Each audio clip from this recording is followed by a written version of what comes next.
Hi guys, my name is Madison Reeves. This is like my first sit down video and I'm really nervous, so I don't even know what I want this channel to be. But right now I want to film. I just finished watching Survivor Winners at War, which I've been waiting months for, and I'm so excited for it. So I just watched the first episode so I kind of wanted to do like a review. I really love Survivor. My dad said I should make these things called Mad Reviews. So I'm gonna do that. I also want to let anyone know who's watching this, this will be containing probably a bunch of spoilers, so if you have not seen the episode, I would definitely go ahead and click off. I have made several pages worth of notes that I want to talk about. But yeah, like I said, I want to do several different videos.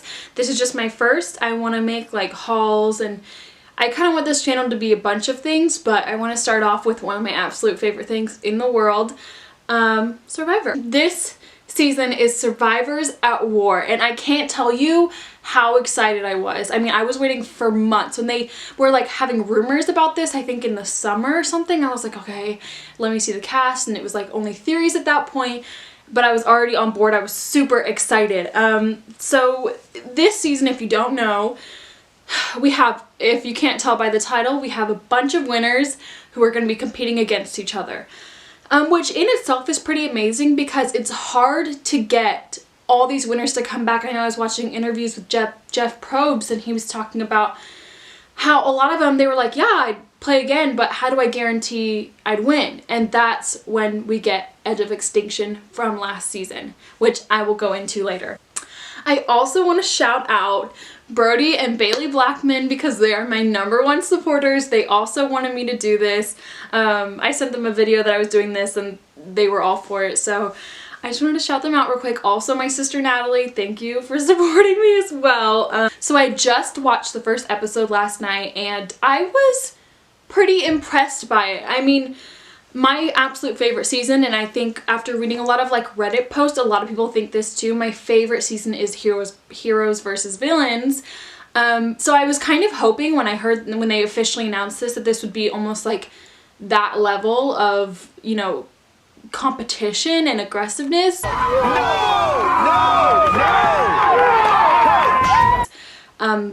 But I have high hopes. I know a lot of people, it was like 50-50. A lot of people were excited, but people were saying this was either going to be a complete flop, because I saw something also on Reddit. I read a lot of Reddit sub posts. They were saying that all these, you know, older players are out of shape and they haven't been in the game for very long. But personally, I love so many, and I'm sure many of you do, I love so many of the characters that they're having back, so I'm very excited. And feel free to correct me if I have anything wrong. And I probably won't do this for every episode, but I definitely want to do it maybe the beginning, the kickoff of the season, which was episode 1, and maybe in the middle of the season and the end. Everyone who knows me knows I love Survivor. So I want to jump right into it and talk about the tribes. So obviously we knew going into it that Rob and Amber wouldn't be on the same tribe. That just wouldn't be fair, really, to the other players or to them. Like Amber even said this, it puts them, people think it's like a really big advantage to have your spouse in the game, but it really puts them at a disadvantage. But you know, I was pretty happy with how they split the teams. I have so many favorite characters that I felt like they were pretty even on both sides. So I was pretty happy with that, but I did find it interesting that yes, they split up a husband and wife, but they did keep a lot of players who have played together, or players that have a strong bond, like Natalie and Jeremy and Sandra and Tony and Sarah, who all played together. They kept them on the same tribe, which I don't know if there was technique behind that, because we know at this point that the buffs that they give out are not at random. So I don't really know what the strategy was for that, but overall I wasn't mad about it, even if it ended up making some people go home. Okay, so now let's jump into the first challenge. I love this challenge. If you have seen a bunch of other seasons, I think they even do it in Heroes versus Villains. I know they did one just like it in JT's, one of his seasons. They do it in plenty of seasons, but I love this challenge because it just shows off right out of the gate who's aggressive, who's a strong competitor, who's physically strong, and it shows like what team really has the grit. And I felt because the tribes were so evenly matched, that it went really well. Obviously, we know that that Amber's tribe, I can't remember their names right now, but Amber's tribe ended up winning. I was pretty happy with that because, you know, it was pretty evenly matched, as I said. I also love this challenge because you get to see, like I said, who's aggressive, but people have tried to drown other people in this challenge. JT now has it. JT. And I love when they get super aggressive and physical like that, so I was really happy that this was the first challenge they chose.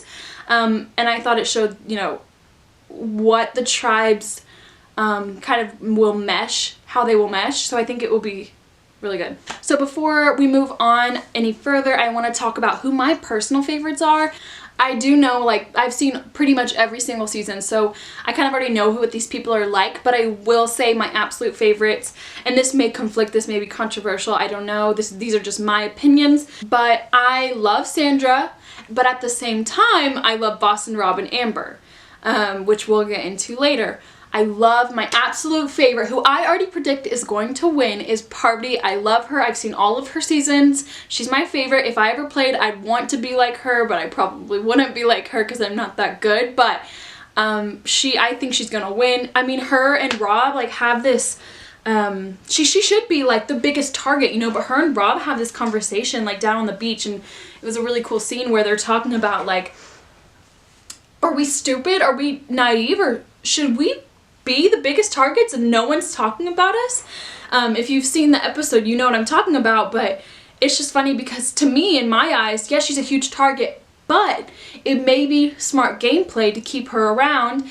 And I don't know, you know, the other competitors are thinking like this yet, but it could be really smart to keep her around because she is such a big target. It'll make their targets smaller and keep hers pretty big. So I do love them. I do love from the newer, I like older Survivor a little bit better, but I do like people like Kim Spradlin who are a little bit newer. I know a lot of people like Natalie, which we'll talk about in a little bit, and I saw her on Amazing Race first before I ever saw her on Survivor. This just doesn't stop. Come on, Twitty! Come on, Twitty! Come on, Twitty! Are you gonna yell the whole time? Maybe. I gotta get my earplugs. We were paired up with the twinsies. They don't stop talking.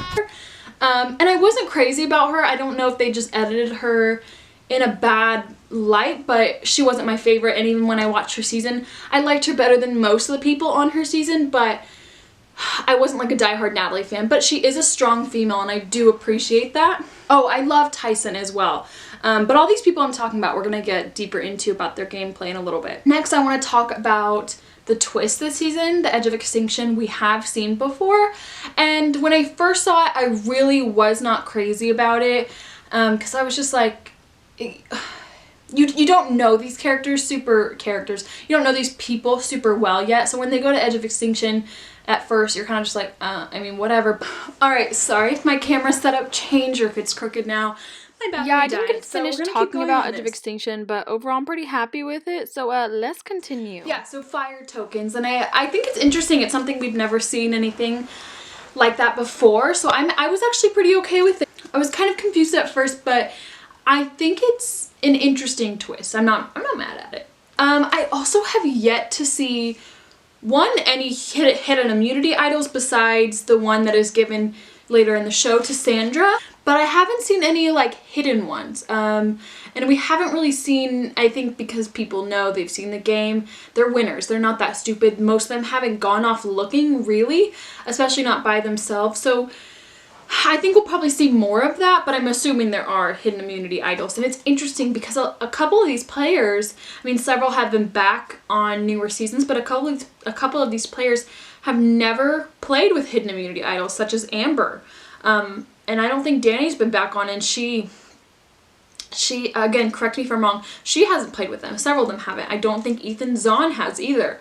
And I love the moment, sorry to like kind of jump the gun here, but I do love the moment where Rob and Ben are talking and Ben's just like word vomit, and he's like, when you're on the receiving end of Rob's magic, like you don't have any sort of, you can't think, like you just spit out things what he wants to hear. And I thought that was really funny. And then, you know, Rob goes straight to Danny and is like, so were you trying to throw out my name to be voted out? And she's just like, well, yeah. And then now they're like aligned together. I thought that was a really funny moment. So again, I'm gonna go back to something that I was talking about a little bit earlier, how I think this could be the new heroes versus villains. I don't think I've seen any sort of, other than Sandra, I haven't seen any sort of like surgence of villains come up. I think I read something on Reddit that maybe Ethan Zahn was going to be, but he's such a precious angel, like I couldn't imagine that. But I haven't seen any yet, but I also haven't seen any heroes, but I think that maybe those will reveal themselves like later.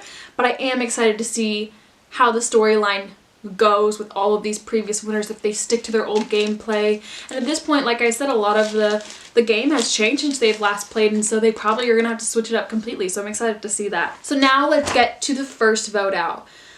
I have explained to you that I wasn't Natalie's biggest fan. I wasn't crazy about her, but I also didn't dislike her. So I wasn't super upset out of everyone on her tribe that she got voted out. But I was reading some things. I do find it interesting that usually when there's like a strong male and female pair, such as Natalie and Jeremy, that the females usually get voted out first. I don't know why that is. Maybe they think women are more smooth talkers. I don't know. But I thought that was really weird, but I wasn't, like I said, I wasn't upset, and plus we know the Edge of Extinction is there for them to go, so it's not like we're never going to see her again. But I've also read that someone on Edge of Extinction like quits or raises the flag, whatever. I don't know if that's true, but I saw that. So I don't know. Obviously we only have 2 on Edge of Extinction right now, and out of the 2 of them, I don't see either of them like quitting, so it has to be someone else that goes on Edge of Extinction. I'd be very shocked if Natalie or other person that I'm about to talk about quit the game. I just couldn't see that. Now moving on to the second challenge, we always see a challenge like this with boats when it's still 2 large tribes. I mean, it was a pretty big come from behind for the blue team. Again, I can't remember the tribe names, but it was a pretty good big come from behind. But I was actually pretty happy that they won, because then you can kind of even out the tribes. I kind of hate when it's like one tribe just dwindles down, you know? So before I talk about the second vote out for that competition, that challenge, I want to talk about the camp life a little bit. To me, this goes back to kind of how I was saying, like, I haven't seen anybody really look for hidden immunity idols. But I feel like, and maybe again it's the first episode, it's hard to tell. I feel like everybody's kind of pulling their weight. Everyone's kind of doing what they can. We have seen little alliances forming with Yul and Sophie, them wanting to work together. We've seen, you know, obviously Sandra smooth things over with Tony, and someone said that they're the gritty group or whatever. I can't remember who that was, but you have them. Then you have the poker alliance, which I will talk about in a little bit. I'm trying to think. You have a bunch of alliances of people who've either played before, you know, hang out outside of the game. Alright, now I want to talk about the second vote out. And this second vote out broke my heart, because I've already told you guys who my favorites are, and I love Boston Rob and Amber. And people say whatever they want about Amber. I do think she's a strong character individually, and if you watch her in All Stars, of course, sorry to spoil, she did win. And a lot of people were talking about how, like, well, she didn't really do much, Boston Rob should have won, and I don't disagree with that. But if you really look at more, like, a different, non-aired, like, scenes with her, she actually is pretty calculating. Like, she knows what she's doing, and she's a smart individual. Even when you listen to her on interviews, or when her and Rob got a spin-off show, she knows what she's doing. She's a smart female. I think people see her as a target probably because of this poker alliance. Like, this poker alliance happened last year, if you don't know, and they played a poker game last year. And Tyson made like an offhanded comment about how, oh, if we ever go back in the game, of course I didn't know they were going back at the time, you know, this will be our new alliance. And that was Kim Spradlin, tell me if I'm saying her name wrong, Tyson, and Boston Rob. So, of course, automatically people assume, well, Amber's part of that alliance. One, Amber wasn't there. She wasn't. So I think that wasn't maybe the smartest person to vote out, regardless of how I feel. I mean, I think Cirie even went on, and I don't know if it was Instagram Live or what it was, but she even says, like, something about, like, that those weren't the people to get out. First of all, in my opinion, the poker alliance could totally be a swing vote. It's just the 3 of them. And of course you don't want Amber and Rob to get together after the merge, but you need to keep them for a little bit so that their targets on their back can grow and yours can get smaller, like I talked about earlier. So regardless of how I feel about Amber, I just don't think it was the smartest decision. I think that they could have been used for votes against each other, because once that poker alliance is gone, one, Rob's gonna be coming back like for payback. I can't wait to see that. But also it's kind of just like there are other threats that you guys aren't thinking about at the moment that you need to. And you know, I was even thinking about it too, like I know people were between the poker alliance who to vote. I think Amber was the worst one you could have chosen. Again, regardless of how I feel, I may be biased, but I'm talking so fast I'm burping. I may be biased, but like Tyson's scrappy, like he's a villain. He'll do what he needs to do to win. And Kim is like a beast at individual immunities. So they are two people that you're gonna want to get out before the merge, as well as Amber. But I just don't think that Amber was the strongest out of the three to take out. So I don't know if they're just, you know, not trying to make any big moves, but I mean, when Rob finds out, I think it'll be a pretty big move. But again, I am happy they have Edge of Extinction, and here's where the fire tokens come in. I was pretty unhappy, but I saw on Twitter that it could be a good thing, because whether Rob or Amber wins, they both take home the money, essentially.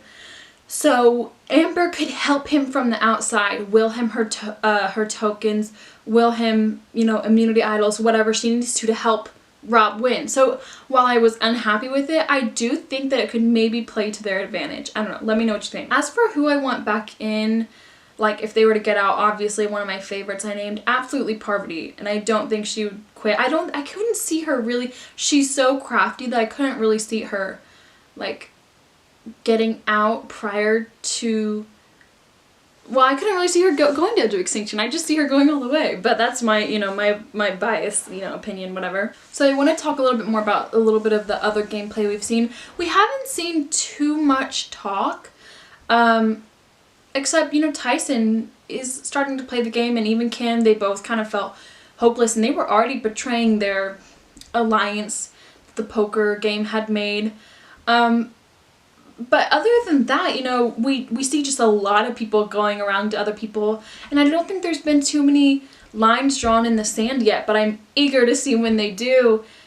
Sandra, of course, uses her line that she always says, like, I'm fine with anyone but me. And I think that a lot of people are kind of starting to feel that way and starting to use that. So I think it'll be interesting once it gets down to the wire to see who really, like, aligns with who. I mean, of course, right now we're already seeing that Boston Rob is getting his little team together with Parvati, which is interesting because they've had such a tumultuous past that I think a lot of people wouldn't see them as the biggest threat, because they don't, I mean, they wouldn't expect them to really align like that, you know? So I think it'll be interesting to see kind of the older players like Parvati, like Boston Rob, like Danny, like Ethan to really align, and I think that's one of the only big things we've seen. As for who I think is playing a good game so far, Yul was very smart, very, he was always mature, but he's matured even more now that he really thinks about everything before he does, and he doesn't, when people ask him for an answer right then and there, he really stops and is like, well, I don't know, you know, he thinks about things. I think he's playing a smart game in that regard. You know, there are some people like Parvati who play a little quicker, know the pace of the new game, and I think she's playing a great game so far. Of course, it's only the first episode, but someone I do think is going to fly under the radar, as she did in her season, is Michelle. I know that's a little controversial. A lot of people thought she was stupid and that she shouldn't win, but I loved her. I thought that she did what she needed to do, and I think she'll do it again. I wouldn't be surprised to see Michelle in the finale, because that's just what, you know, she's pretty good at, you know, thinking, stepping back, thinking, making moves behind the scenes and very low-key, and then just making her way up there and going unnoticed. So I think that's a skill itself. So yeah, that's pretty much all of my thoughts. If anyone wants to roast me, go ahead. But please let me know what you want to see next. I had a lot of fun shooting this. I'm super awkward still at this, but I'm really excited. Thank you guys for watching, and I'll see you in my next video.